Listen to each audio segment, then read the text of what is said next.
من الشیطان الرجیم بسم اللہ الرحمن الرحیم۔ اب اس کے بعد یہ بڑی عظیم آیت جو آئی ہے توحید کی، اور اس کے بعد یہ بھی اپنی جگہ بڑی عظیم آیات ہیں حکمت اور فلسفہ دین کے اعتبار سے۔ اس کے بعد کچھ واقعات دیے جا رہے ہیں، حضرت ابراہیم علیہ السلام کی زندگی کا ایک واقعہ اور حضرت عزیر علیہ السلام کی زندگی کا واقعہ۔ الم تر الی الذی حاج ابراہیم فی ربہ ان آتاہ اللہ الملک، کیا تم نے دیکھا اس شخص کو جس نے کہ محاجہ کیا تھا، مناظرہ کیا تھا، حجت بازی کی تھی ابراہیم سے، اس وجہ سے کہ اللہ نے اسے بادشاہی دی ہوئی تھی۔ نمرود، یہ ذہن میں رکھیے کہ نمرود اصل میں لقب تھا، کسی کا نام نہیں تھا، جیسے فرعون مصر کے بادشاہوں کا لقب ہے۔ فرعونہ، نماردہ جو ہے یہ عراق کے بادشاہ تھے، بیبیلونیا۔ تو حضرت ابراہیم کی پیدائش بھی شہر ار میں ہوئی تھی، کہ جو بیبیلونیا کا ایک شہر تھا عراق کا، اور وہاں بادشاہت تھی نمرود کی۔ جیسے فرعون نے مصر میں دعویٰ کیا تھا اپنی بادشاہی کا اور اپنی خدائی کا، اور یہ ہے سیاسی بادشاہی، یہ نہیں کہ ہم نے دنیا پیدا کی ہے، مطلب یہ کہ اختیار مطلق ہمارے ہاتھ میں ہے، ہم جس چیز کو چاہیں غلط قرار دے دیں، جس چیز کو چاہے صحیح قرار دے دیں۔ یہی ہے اصل میں خدائی اختیار ہاتھ میں لے لیا۔ اللہ کا حق ہے تحلیل و تحریم، کسی شے کو حلال کرنا، کسی کو حرام قرار دینا، اختیار واحد اللہ کے ہاتھ میں ہے۔ جس شخص نے بھی اپنے ذمے لے لیا، قانون سازی کا اختیار لے لیا اللہ کے قانون سے آزاد ہو کر، وہی طاغوت ہے، وہی شیطان ہے، وہی نمرود ہے، وہی فرعون ہے۔ تو اس نے، وہ نمرود نے کہا، محاجہ کیا، اس قال ابراہیم ربی الذی یحیی و یمیت، میرا رب تو وہ ہے جو زندہ کرتا ہے اور مارتا ہے۔ قال انا احیی و امیت، انہوں نے کہا میں بھی کر سکتا ہوں۔ اس نے جیل سے 2 قیدی منگوائے، دونوں کنڈیمڈ تھے، اور ایک کی گردن وہیں اڑائی اور ایک کو کہا جاؤ معاف، دیکھو میں نے جس کو چاہا زندہ رکھا اور جس کو چاہا مار دیا۔ حضرت ابراہیم نے دیکھا کہ یہ کٹ حجتی پر اترا ہوا ہے، تو الاجوبۃ المسکتہ، جواب ایسا دیا جانا چاہیے کہ جو اس کو چپ کر دے۔ قال ابراہیم فإن اللہ یأتی بالشمس من المشرق فأت بها من المغرب، حضرت ابراہیم نے فرمایا اللہ تو سورج کو نکالتا ہے مشرق سے، اگر تو خدائی کا مدعی ہے تو نکال کے دکھا اسے مغرب سے۔ فبہت الذی کفر، تو مبہوت ہو کر رہ گیا وہ کافر، اب اس کے پاس کوئی جواب نہیں تھا۔ واللہ لا یہدی القوم الظالمین، اور اللہ ظالموں کو ہدایت نہیں دیا کرتا۔ ہدایت تو نہیں ہوئی، چپ ہو گیا۔ لیکن چپ کیا ہوا؟ اس کے بعد تو فیصلہ ہوا کہ انہیں آگ میں جھونک دیا جائے۔ او کالذی مر علی قریۃ وہی خاویۃ علی عروشها، یا پھر اس شخص کے واقعے کو ذرا یاد کرو، کیا تم نے نہیں دیکھا کہ جس کا گزر ہوا ایک بستی پر، اور وہ اوندھی پڑی ہوئی تھی اپنی چھتوں پر۔ اگرچہ مختلف تفاسیر میں مختلف آپ کو شاید اس کی تعبیرات ملے، یہ اصل میں ہوا ہے کہ جب نمرود، جس کا نام تھا بخت نصر، نیبوکیڈنیزر، اس نے 586 قبل مسیح میں، حضرت مسیح سے 586 قبل، اس نے حملہ کیا فلسطین پر۔ دیکھیے عراق اور فلسطین کی، اسرائیل کی اور عراق کی اس وقت بھی سب سے بڑی دشمنی ہے آپس میں، وہی دشمنی جو ہے 2500 سال پرانی بھی ہے۔ اس نے، وہ نمرود بابل، نیبوکیڈنیزر جس کا نام تھا، اس نے حملہ کیا، 12 لاکھ کی آبادی تھی، 6 لاکھ کو قتل کیا، اور 6 لاکھ کو بھیڑوں بکریوں کی طرح ہانکتا ہوا قیدی بنا کر لے گیا۔ 150 برس تک کیپٹیوٹی میں رہے ہیں یہ، اور یروشلم اجڑا رہا ہے، کوئی نفس نہیں، کوئی متنفس نہیں تھا، کوئی انسان نہیں، کوئی 2 اینٹیں سلامت نہیں چھوڑی۔ اسی وقت وہ ہیکل سلیمانی جو ہے وہ شہید کیا گیا، اور ان کے کہنے کے مطابق اس کے ایک تہخانے میں وہ تابوت سکینہ بھی تھا، جہاں ربائی ان کے موجود تھے، اور وہ ربائی بھی وہیں پر ان کی موت واقع ہوئی، اور تابوت سکینہ بھی ہے، اگر ان کا قول صحیح ہے۔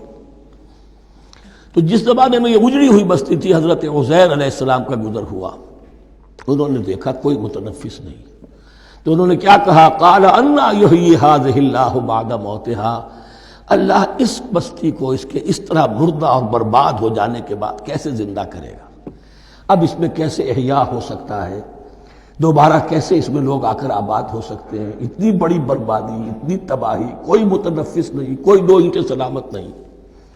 فَأَمَاتَهُ اللَّهُ مِئَةَ عَامٍ ثُمَّ بَعَثَهُ، تو اللہ نے اس پر موت وارد کر دی 100 برس کے لیے اور پھر انہیں اٹھایا۔ قَالَ كَمْ لَبِثْتَ، سوال کیا کتنے عرصے رہے ہو یہاں۔ حضرت عزیر جو ہیں، چونکہ جو رینائسنس ہوا ہے تاریخ بنی اسرائیل میں، اس کے نقیب، اس کے اصل جو بنیاد ہے وہ یہ ہے۔ انہوں نے پھر اصلاح کی، جو زوال ان میں آیا تھا اخلاقی اور دینی، پھر یہ اٹھے کمر کس کر جب اللہ تعالیٰ نے یہ مشاہدات کرا دیے، اور پھر جا کر وہاں تبلیغ کی اور دعوت کی دی، اور وہی ان یہودیوں کے اندر جو کیپٹیوٹی میں تھے انہیں پھر اصل دین کی تعلیم دی، روح دین کو زندہ کیا، تو گویا کہ وہاں سے پھر ان کا احیاء ہوا ہے۔ کب لبثت، کتنے عرصے رہے ہوگے تم؟ قال لبثت یوما و بعض یوم، اب اس کو ایسے محسوس ہوا جیسے سویا تھا تھوڑی دیر کے لیے، میں ایک دن رہا ہوں یا دن کا کچھ حصہ۔ قال بل لبثت مئۃ عام، نہیں، اللہ نے فرمایا نہیں، تم 100 سال رہے ہو۔ فانظر الی طعامک و شرابک لم یتسنہ، تو ذرا اپنے کھانے اور جو مشروب تمہارے ساتھ تھا سفر میں، ذرا اس کو دیکھو، ان کے اندر کوئی بساند پیدا نہیں ہوئی، سڑے نہیں ہیں، ان کے اندر کوئی خرابی پیدا نہیں ہوئی۔ وانظر الی حمارک، آپ دوسری طرف اپنے گدھے کو دیکھو جو تمہاری سواری کا گدھا تھا۔ وَلَنَجْعَلَكَ آیَةً لِلنَّاسِ، وہ بالکل ختم ہو چکا تھا، اس کی ہڈیاں ہی رہ گئی تھیں، گوشت گل چکا تھا، کچھ نہیں تھا، 100 برس۔ وانظر الی حمارک وَلِنَجْعَلَكَ آیَةً لِلنَّاسِ، اور ہمیں تو بنانا ہے تجھے ایک نشانی لوگوں کے لیے، یعنی خود اے عزیر تمہیں ایک نشانی بنانا ہے، اور تمہیں نشانی بنانے کے لیے یہ نشانی ہم تمہیں دکھا رہے ہیں تاکہ یقین جو ہے، یقین کامل تمہارے اندر پیدا ہو جائے۔ وانظر الی حمارک ولنجعلک آیۃ للناس وانظر الی العظام، اب دیکھو ان ہڈیوں کو، کیف ننشزھا، کیسے ہم انہیں اٹھاتے ہیں، ابھارتے ہیں، وہ ہڈیاں خود ابری اور جڑ کر کھڑی ہو گئی۔ ثم نکسوھا لحما، پھر دیکھو تمہاری نگاہوں کے سامنے اس کو گوشت پہناتے ہیں۔ فلما تبین لہ، جب یہ سب اس کے سامنے واضح ہو گئی بات، مشاہدہ بھی کر لیا، قال اعلم ان اللہ علی کل شیء قدیر، ان کا میں نے پوری طرح جان لیا، مجھے پورا یقین قابل حاصل ہو گیا کہ اللہ ہر شے پر قادر ہے، یعنی وہ اس اجڑی ہوئی بستی کو بھی دوبارہ آباد کر سکتا ہے۔ جو میں نے سمجھا تھا کہ اب یہ کیسے آباد ہوگی، یہ بات نہیں ہے، یہ آبادی اللہ تعالیٰ کے اختیار میں۔ چنانچہ اس کے بعد ہوا، اس لیے کہ اس کے بعد واقعہ تو یہ ہوا کہ جو ایران کا بادشاہ تھا کیخورس یا سائرس ذو، جن کو کہ قرآن مجید ذوالقرنین کہتا ہے، جن کا تذکرہ سورہ کہف میں آئے گا۔ پھر آپ کو معلوم ہے کہ یہ پیلسٹائن، ادھر عراق کے بعد ایران، دشمنیاں تو تھیں۔ کیخورس نے حملہ کیا بابل پر، عراق پر، اور دشمن کا دشمن دوست ہوتا ہے، تو یہودیوں کو اجازت دے دی، کیپٹیوٹی سے اجازت دے دی، جاؤ تم واپس جاؤ، اپنا شہر دوبارہ بناؤ۔ چنانچہ وہ گئے، اور پھر انہوں نے جا کر وہاں پر 136 سالوں میں ان کی دوبارہ جو ہے یہ بستی بسی، اور پھر یروشلم کو انہوں نے آباد کیا، اور پھر انہوں نے وہاں ہیکل سلیمانی دوبارہ بنایا، جس کو وہ سیکنڈ ٹیمپل کہتے ہیں۔ وہ سن 70 عیسوی میں ٹائٹس رومن جنرل کے ہاتھوں تباہ ہوا تھا، جو اب تک تباہ ہوا پڑا ہے۔ 1927 برس سے ان کا کعبہ زمیں بوس ہے، یہ نوٹ کر لیجئے اس بات کو۔ اسی لیے آگ لگی ہوئی آج دنیا بھر کے یہودیوں کے دلوں میں۔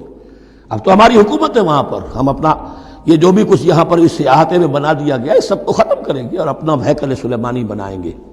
اس کے بلو پرنٹس بن چکے ہیں، نقشے بن چکے ہیں، ہر چیز تیار ہے، بس کسی دن کوئی ایک دھماکہ ہوگا، کوئی بم جو ہے کہیں پر پلانٹ کیا جائے گا، خبر آ جائے گی کہ کسی فینیٹک نے کہیں وہاں پر جا کر رکھ دیا، جیسے ایک فینیٹک گیا تھا مسجد الخلیل میں اور 70 مسلمانوں کو شہید کر کے خود بھی اس نے خودکشی کر لی تھی، اور ڈاکٹر تھا، امریکن ڈاکٹر گولڈسٹین۔